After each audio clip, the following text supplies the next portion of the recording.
Joseph's own brothers betrayed him and sold him as a slave. He was thrown into prison. But God had a bigger plan. One day, the same brothers who hurt him came to him for help, not knowing who he was. Would he punish them or show them kindness? Watch till the end to see the amazing way Joseph's story ends. Before we begin the story, make sure to subscribe to my YouTube channel and turn on the bell icon for notifications. Long ago, in the land of Canaan, there lived a young boy named Joseph. He was 17 years old, full of life, and had a heart as bright as the morning sun. He was different from his 11 brothers, not just in his looks, but in his spirit. While his brothers were rough shepherds, Joseph was gentle and kind, always eager to help his father, Jacob. Jacob loved Joseph more than any of his sons. Maybe it was because Joseph was born to him in his old age, or perhaps because Joseph's mother, Rachel, was the wife Jacob had truly loved. But whatever the reason, the love Jacob had for Joseph was clear for all to see, especially his brothers. One day, Jacob gave Joseph a beautiful coat of many colors. It wasn't just any coat. It was long, rich, and woven with bright, dazzling colors. To the brothers, it was more than just a gift. It was a sign that Joseph was their father's favorite. Their hearts burned with jealousy. "Why does father love him more than us?" they whispered among themselves. "He is nothing but a spoiled child." But their hatred for Joseph was about to grow even stronger. One night, Joseph had a strange and powerful dream. In the dream, he and his brothers were out in the field, tying bundles of wheat together. Suddenly, Joseph's bundle stood up tall, while his brothers' bundles bowed down before it. Excited, Joseph rushed to share the dream with his brothers. "Listen, I had a dream," he said, his eyes shining with excitement. "In my dream, we were all binding sheaves of grain in the field. Then my sheaf stood upright, and your sheaves all gathered around and bowed down to mine." The brothers stared at him, their eyes dark with anger. "Do you think you will rule over us?" one brother sneered. "Are we supposed to bow before you?" another spat. Their hatred grew deeper. But the dreams didn't stop. A few nights later, Joseph had another dream, one even more unbelievable. This time, he saw the sun, the moon, and 11 stars bowing down before him. When he told his family, even Jacob was taken aback. "What kind of dream is this, my son?" Jacob asked. "Do you mean to say that even your mother, your brothers, and I will bow down before you?" The brothers' hatred boiled like fire. They couldn't stand Joseph any longer. He was always talking about his dreams, always running to their father whenever they did something wrong. Then, one day, an opportunity came. Jacob sent Joseph to check on his brothers, who were grazing their father's flocks far away in Dothan. Joseph set off alone, wearing his bright-colored coat, completely unaware of the dark plans that awaited him. As Joseph approached, the brothers saw him from a distance. Their anger erupted like a storm. "Look, here comes the dreamer," one of them hissed. "Let's kill him and throw his body into a pit. We'll say a wild animal devoured him. Then we'll see what comes of his dreams." A wicked smile spread across their faces. At last, they would be rid of him. But one brother, Reuben, had a different plan. He didn't want to kill Joseph, so he spoke up. "No, let's not kill him. Instead, let's throw him into this empty well in the wilderness. That way, we won't shed blood." Secretly, Reuben planned to rescue Joseph later and return him to their father. When Joseph arrived, smiling and full of trust, he was met with cruel hands grabbing him. His heart pounded as his brothers ripped off his beautiful coat and dragged him toward a deep, empty well. "Please, brothers, what are you doing?" he cried. But they only laughed. Without mercy, they threw him into the pit. He hit the ground hard, dust filling his mouth. As he looked up, he could see their faces staring down at him, their laughter echoing in his ears. Joseph was trapped, alone, terrified, betrayed. Above him, his brothers sat down to eat as if nothing had happened. Their own flesh and blood was suffering, and they didn't care. As they ate, a caravan of Ishmaelite traders approached, their camels loaded with spices, balm, and myrrh on their way to Egypt. That's when Judah had an idea. What do we gain by leaving him in the pit? Let's sell him to these traders. That way, we won't be guilty of killing him, but we'll still be rid of him. The others agreed.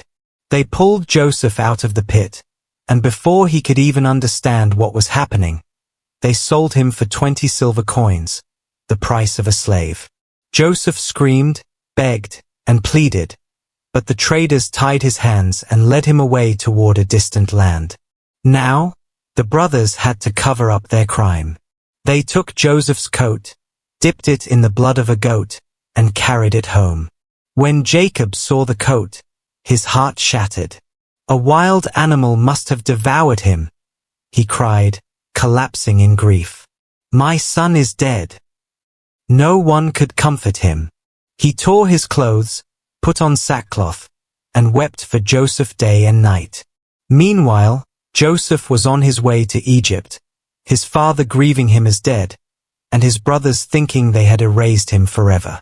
Joseph's journey into Egypt was one of pain, fear, and uncertainty. Betrayed by his own brothers, he was now a slave in a foreign land, far from home, far from his father's love. But what his brothers meant for evil, God was about to turn for good. The desert sun was merciless, burning down on Joseph's back as the Ishmaelite traders pulled him along. His hands were tied, his feet were sore, and his heart ached with every step. The smell of spices and myrrh filled the air as the traders laughed and talked, caring nothing for the young boy dragged behind their camels. Joseph kept thinking about his father. Did he know what had happened? Was he looking for him? Tears blurred his vision, but crying wouldn't change anything. He was no longer the favored son of Jacob. He was a slave, a nobody, being taken to Egypt, a place he had never seen before. As the days passed, Joseph realized something. He still had one thing left, his faith in God. His brothers could take his coat, his home, and his freedom, but they could not take his faith. The Lord is with me, he whispered to himself. I will trust him. When the caravan finally arrived in Egypt, the city was unlike anything Joseph had ever seen. Towering pyramids, busy streets, and golden palaces filled the land. This was a kingdom of power. Joseph was taken to the slave market, where men were bought and sold like animals. One by one, people were examined, bargained for, and taken away. Then came Joseph's turn. Strong young Hebrew, one of the traders called out, "Fit for work. Who will buy?" A man in royal Egyptian robes stepped forward. His name was Potiphar, captain of Pharaoh's guard. He had the power to command armies, but now he was simply looking for a good servant. Potiphar looked at Joseph. He saw something different about him. "I will take this one," he said, paying the price. Just like that, Joseph belonged to Potiphar. He was no longer free. His life was no longer his own. Joseph was taken to Potiphar's house, a grand palace, filled with servants, riches, and the finest things in Egypt. He was given his tasks: sweep the floors, carry water, prepare food. But Joseph was not like other slaves. Even in chains, he worked hard. He did not complain. He served faithfully, and everything he touched prospered. Why? Because the Lord was with him. Potiphar noticed. "This Hebrew boy is different," he told his wife. "Everything he does succeeds." Before long, Potiphar put Joseph in charge of his entire household. He managed the servants, the food, the money, everything. Under Joseph's care, Potiphar's house was blessed beyond measure. Joseph, once a slave, had become the most trusted man in the house. It seemed like things were finally getting better. Potiphar's wife had been watching Joseph. Joseph had grown into a strong, handsome young man. And as she saw him working day after day, she began to desire him. One day, while the other servants were away, she approached Joseph. "Come and lie with me," she whispered, her eyes filled with wickedness. Joseph's heart pounded. He knew what she was asking was wrong. A great sin against God and against Potiphar. "No, my master has trusted me with everything in this house. How could I betray him? And how could I sin against God?" But she didn't stop. Day after day, she tried to tempt him, but Joseph refused to sin. One afternoon, Joseph was in the house doing his work. The other servants were gone. Potiphar's wife saw her chance. She grabbed Joseph's cloak and held on to him. "Come with me now," she demanded. Joseph's heart raced. He had to escape. With all his strength, he pulled away, leaving his cloak in her hands, and ran out of the house as fast as he could. Potiphar's wife screamed, "Help! This Hebrew slave tried to attack me." Servants rushed in. Guards surrounded her. "Look," she cried, holding up Joseph's cloak. "He ran away when I screamed." It was a lie. But who would believe a slave over the wife of a powerful man? When Potiphar heard the story, his face turned red with fury. He had trusted Joseph, and now he thought Joseph had betrayed him. "Take him to prison." The guards dragged Joseph away. His hard work, his faithfulness, it all seemed wasted. As the prison doors slammed shut, Joseph was back where he started. A prisoner. A slave. Alone. Joseph sat in the dark prison cell. His hands were bound, and his heart felt heavy. "Lord, why is this happening?" But God had not abandoned Joseph. Even in that dark place, God was working. Joseph sat on the cold, hard floor of the prison. The air was damp. The walls were dark.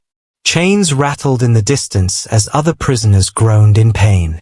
He could still hear Potiphar's angry voice in his head. "Take him to prison."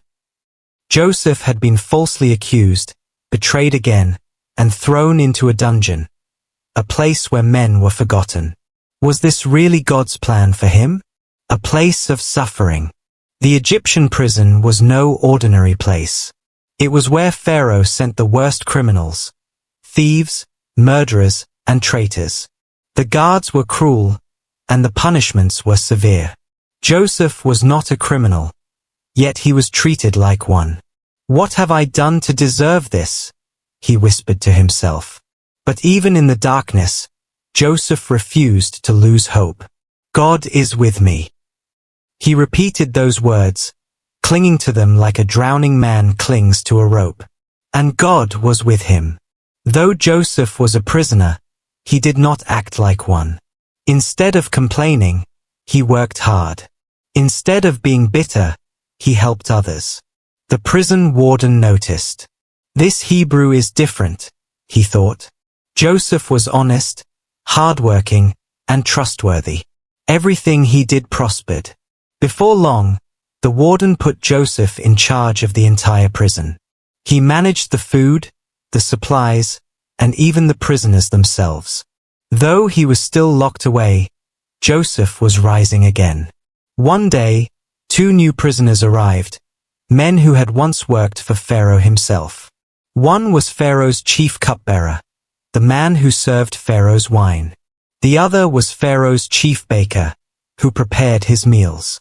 Both had fallen out of Pharaoh's favor, and now they were trapped in the same prison as Joseph. One morning, Joseph noticed their troubled faces. "Why do you look so sad today?" he asked. The men sighed. "We both had dreams last night, but no one can tell us what they mean." Joseph's heart leaped. He knew that God was the giver of dreams, the same God who had once given him dreams of his own. "Tell me your dreams," he said.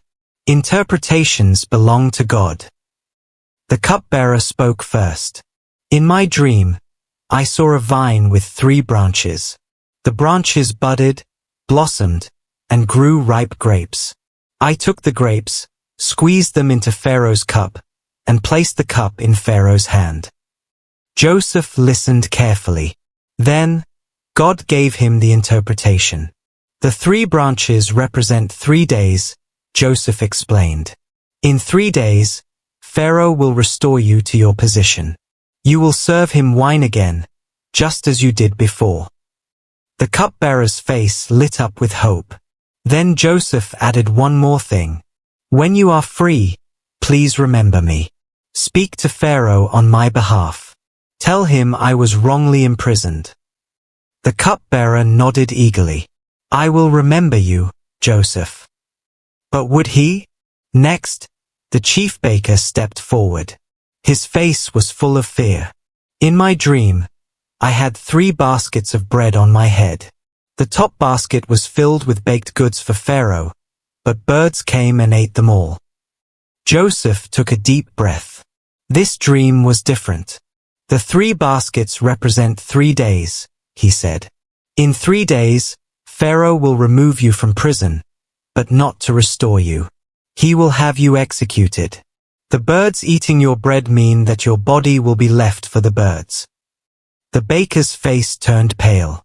His hands shook. He said nothing. The truth was painful, but Joseph could not lie. 3 days later, everything happened exactly as Joseph had said. On Pharaoh's birthday, he called for the cupbearer and the baker. The cupbearer was restored. He held Pharaoh's cup once more. The baker was executed, just as the dream had foretold. Joseph waited. "The cupbearer will speak to Pharaoh about me. I will be free soon." He waited 1 day, then 2, then a week, then a month, then a year. But the cupbearer forgot him. 2 long years passed. Joseph remained in prison, forgotten by man, but not forgotten by God. Each day, he woke up in the same dark cell. Each night, he laid down on the same cold ground. It seemed like his dreams had died. But God was still working. Joseph did not know it yet, but his life was about to change forever. And it all started with a dream, this time, Pharaoh's dream. Joseph sat in his prison cell, his hands still bound by chains, his heart still heavy with the memory of betrayal. 2 years had passed since he had interpreted the dreams of Pharaoh's cupbearer and baker. 2 long years of waiting and wondering if anyone would ever remember him. And then, one day, everything changed. It was early one morning when Pharaoh, the mighty ruler of Egypt, awoke from his sleep. His face was filled with fear, his mind troubled by the dreams he had just experienced. Pharaoh had dreamed of 7 healthy cows that were eating in the river. Then, 7 sickly cows came up from the river and ate the healthy cows. The sick cows swallowed the healthy ones, yet they looked just as weak and sick as before. Pharaoh was disturbed. He had never dreamed anything like this before. Next, Pharaoh dreamed of 7 healthy ears of corn growing on a stalk, but then 7 thin ears of corn sprouted and swallowed the healthy ones. But just like the cows, the thin ears of corn still looked withered. What did this mean? Pharaoh asked all his wise men, his magicians, and his dream interpreters to come. But no one could explain it. Pharaoh grew more and more frustrated. What was the meaning of these dreams? He was desperate for answers. At that moment, the cupbearer who had been restored to his position in Pharaoh's court suddenly remembered Joseph. "Today I remember my faults," the cupbearer said to Pharaoh. "When I was in prison, there was a young Hebrew slave who interpreted my dream. He told me I would be restored, and it came true. He also interpreted the baker's dream, and it came true as well. He is a man of God. He can help you." Pharaoh's ears pricked up. A dream interpreter who could explain his dreams? Bring him to me at once. Pharaoh ordered. Joseph was immediately summoned from the prison. His chains were removed, and he was given fresh clothes to wear. He had been in the dungeon for so long, but now he was about to stand before Pharaoh. His heart raced as the guards led him to Pharaoh's palace. He had no idea what to expect. Would Pharaoh treat him as a slave, or would he show him mercy? When Joseph was brought before Pharaoh, the king of Egypt stared at him. Joseph had never seen such power and wealth. Pharaoh wore a crown of gold, his robes shimmered with jewels, and the air around him seemed to hum with authority. "I hear you interpret dreams," Pharaoh said. "I have had 2 dreams, and no one can explain them. Can you?" Joseph took a deep breath. This was his moment. "I cannot interpret dreams on my own," Joseph replied. "But God can. God will give Pharaoh the answer he seeks." Pharaoh told Joseph about his dreams, the 7 cows and the 7 ears of corn. Joseph listened carefully, and then God gave him the interpretation. Joseph stood before Pharaoh, knowing that his interpretation could change everything. He spoke clearly and confidently. "The 2 dreams are one and the same," Joseph began. "The 7 healthy cows and the 7 healthy ears of corn represent 7 years of plenty. The 7 sickly cows and the 7 thin ears of corn represent 7 years of famine. The famine will come after the years of plenty, and it will be so severe that the years of abundance will be forgotten." Pharaoh listened intently, hanging on every word. Joseph continued, "What God is showing Pharaoh is this. The 7 years of abundance are coming, and they will be followed by 7 years of famine. But Pharaoh must act now to prepare for the coming famine." Joseph paused. Then, with boldness, he spoke again. "I suggest Pharaoh appoint a wise and discerning man to oversee the land of Egypt. This man should collect a portion of the grain during the 7 years of plenty and store it away, so the people will have food during the famine." Pharaoh's eyes widened. This young Hebrew slave had not only interpreted his dreams, but he had also given a plan of action. Pharaoh was amazed by Joseph's wisdom. "Can we find anyone else like this man, one in whom the Spirit of God is?" Pharaoh asked his advisors. They all shook their heads, unable to offer any better suggestion. Finally, Pharaoh turned to Joseph. "Since God has shown you all this, there is no one as wise as you. I hereby appoint you to be in charge of Egypt. You will be over my house, and all my people will submit to your orders. Only in the throne will I be greater than you." Just like that, Joseph went from being a prisoner to a prince. Pharaoh gave him his signet ring, a symbol of authority. He clothed him in fine linen, placed a gold chain around his neck, and gave him a chariot to ride in. People bowed before him as he passed by. Pharaoh also gave Joseph a new name, Zaphenath-Paneah, and a wife, Asenath, the daughter of Potiphar, the priest of On. Joseph was only 30 years old when he became the 2nd most powerful man in all of Egypt.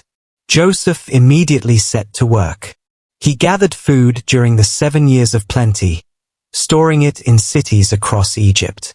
The people worked hard, bringing in their grain, and Joseph's plan saved the kingdom. Then, as Joseph had predicted, the 7 years of famine came. The land was scorched, and crops failed. There was no food in the fields, and the people began to suffer. But because of Joseph's wisdom, Egypt had enough food stored up to survive the famine. People from all over the world, including the land of Canaan, came to Egypt to buy grain. Joseph stood at the highest point in Egypt, second only to Pharaoh himself. He was no longer the young boy thrown into a pit by his brothers.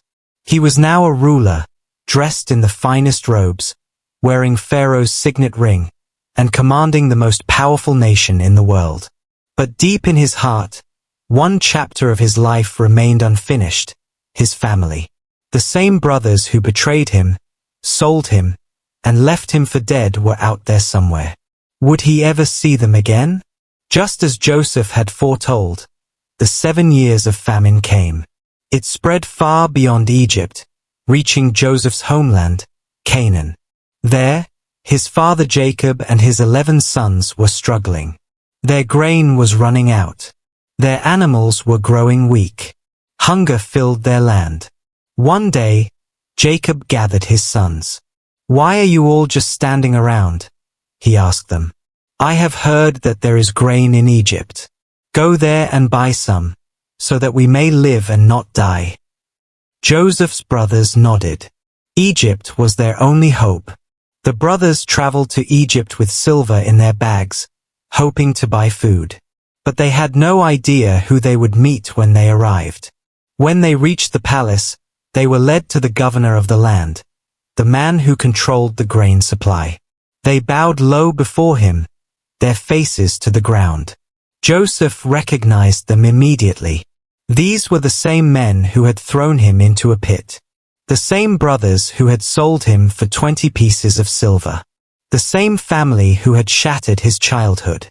But they did not recognize him. Joseph had grown. He wore Egyptian robes and spoke in the Egyptian language. His hair was styled like an Egyptian noble, and his voice was strong with authority. "Where have you come from?" Joseph asked, hiding his emotions. "From the land of Canaan," they replied. "We have come to buy food." Joseph's heart pounded. His dreams from long ago were happening before his very eyes. His brothers were bowing before him, just as God had shown him when he was a boy. But he was not ready to reveal himself. Not yet. Instead, Joseph looked at them with a stern face. "You are spies," he accused. "You have come to see where Egypt is weak." The brothers gasped in fear. "No, my lord," they protested. "We are honest men. We are all sons of one man. We were 12 brothers, but one is no more, and the youngest is at home with our father." Joseph's heart ached at their words. They thought he was dead. His father still lived. And Benjamin, his little brother, was safe. But Joseph needed to test them. Had they changed? Were they still the same men who once betrayed him? Joseph made a decision. "If you are telling the truth, one of you will stay here in prison while the rest return home with grain. Bring your youngest brother to me, so I may know you are honest men." The brothers looked at one another, filled with guilt. "This is happening because of what we did to Joseph," one of them whispered. Joseph understood every word. But they did not know that he spoke their language. His heart ached as he saw their guilt. He had to turn away to hide his tears. Joseph chose Simeon to stay behind.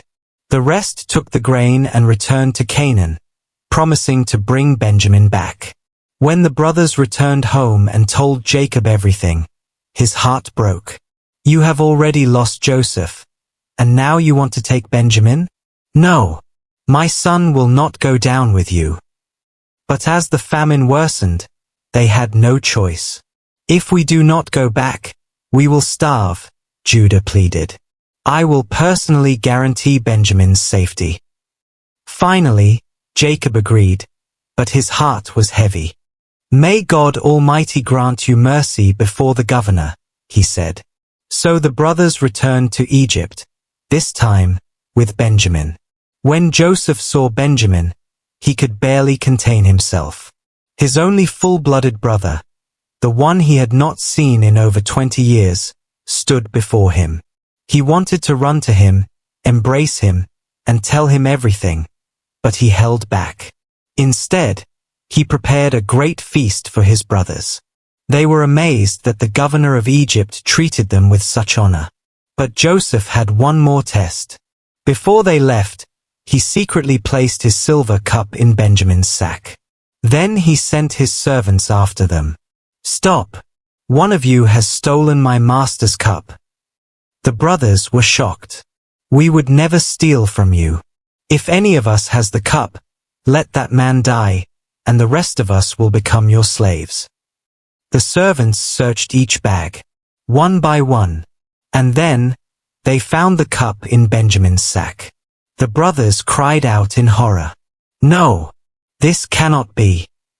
They tore their clothes in grief and rushed back to Joseph's palace. "We will all be your slaves," they begged. But Joseph shook his head. "No, only the one who took the cup will stay. The rest of you may go." Then, something unexpected happened. Judah stepped forward. "Please, my lord," he said, "take me instead of the boy. Let him go home to our father. If he does not return, our father will die of grief. I cannot bear to see my father suffer." Joseph froze. This was the same Judah who had once sold him as a slave. Now, he was offering his own life to save Benjamin. His brothers had changed. They were no longer the same cruel men who had betrayed him. Joseph could not hold back any longer. Tears streamed down Joseph's face. He wept so loudly that even Pharaoh's servants heard him. "I am Joseph," he finally cried. "Is my father still alive?" His brothers stared at him in shock. Joseph? The brother they had sold? How could this be? They were terrified. But Joseph ran to them and embraced them. "Do not be afraid," he said. "You meant to harm me, but God turned it for good. He sent me ahead of you to save many lives." He forgave them completely. Joseph then sent for Jacob, and his father wept with joy when he learned his son was alive. Jacob and all his family moved to Egypt, and Pharaoh gave them the best land in Goshen. Joseph's journey, from the pit to the palace, from betrayal to forgiveness, was now complete. God had been with him all along.